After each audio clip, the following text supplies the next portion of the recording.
A ver, la violencia de género, lo que es la violencia machista y la filioparental, tienen cosas en común. Por ejemplo, las causas. Bueno, en este caso pues vemos que el otro hijo también tiene una orden de alejamiento. Es decir, siempre que hay un tema de violencia podemos ver que puede haber distintos orígenes. Puede haber un origen biológico, que sería pues cuando la persona tiene alguna alteración en el sistema límbico, en los lóbulos frontales o temporales. Puede haber un origen psicológico, psiquiátrico, que aquí la violencia se produciría en casos en los que, por ejemplo, hay unos niveles de ansiedad muy altos o de estrés postraumático, cuando hay, por ejemplo, una patología de base, como podría ser una esquizofrenia, que no lo sabemos, ¿no? Pero sí que podría ser una de las causas.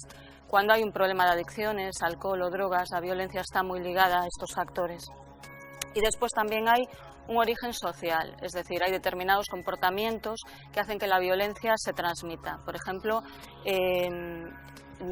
cuando se pasa de generación a generación. É dicir, neste caso, semella, polo que comentaban algúns veciños, que esta muller separada sufriu malos tratos por parte do súa exparella, e que, bueno, os dous fillos, que absolutamente tremendo, reproducirían ese comportamento. Claro, pero es que tenemos que pensar que los niños, la conducta de los niños, ellos la aprenden por modelado. El modelado es a través de los padres.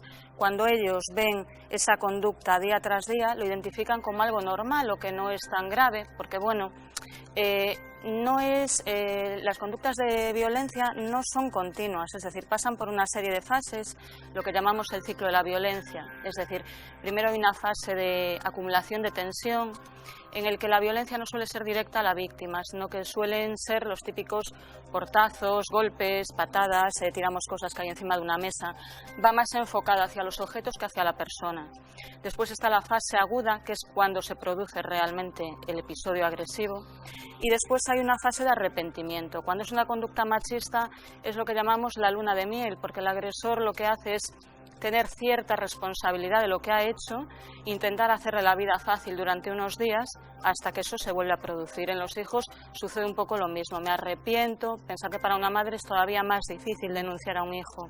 ¿Qué ocurre? Que cuando no se acude a un profesional en estos momentos, no se soluciona solo, sino que la violencia va aumentando cada vez más. E que, de feito, ademais, neste caso, na véspera, Nae e fillo saíron a pasear, a comer xuntos, sí, claro. E horas despois el emprega un coitelo xamonero para pegarlle dúas coiteladas absolutamente certeras e mortais de necesidade.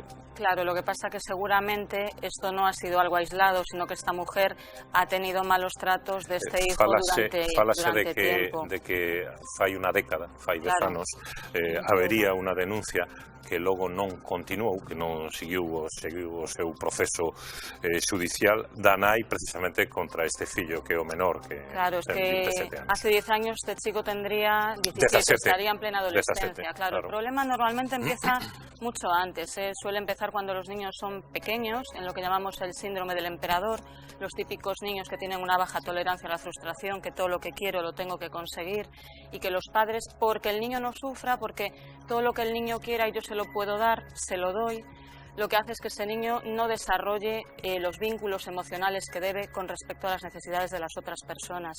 Falta empatía, faltan habilidades, y eso, cuando suele dar la cara realmente, es en plena adolescencia. Luis, dicía Victoria que entendésemos as dificultades de que unha muller, neste caso unha nai, denuncie un fillo, non? Victoria, unha pregunta, como psicóloga, notas tamén que estén incrementándose os casos de violencia filioparental de fillos a pais? Sí que hai, sí que en relación a lo que decía la jueza, sí que es verdad que el tema de la crisis económica hace que esto sea más llamativo, más... sí. Para rematar, un consello para os pais que están na casa ante este tipo de comportamentos, cando hai que cortar e tomar medidas? Pues hay que tener una buena comunicación con los hijos desde pequeños. Hay que aprender a decirle no a los niños. Los niños no tienen que conseguir todo lo que quieren, y en el momento en el que vemos que no somos capaces de manejarlo, hay que acudir a un profesional. Y aprovechando que estoy aquí, quería recordarle a todo el mundo que el Colegio de Psicólogos tiene 2 programas, uno para víctimas de violencia de género, tanto mujeres como niños, y otra para hombres maltratadores que quieren reinsertarse, que está a su disposición y bueno, que si están en esas circunstancias que por favor que nos llamen. Queríades facer algunha pregunta, Sí. Luis?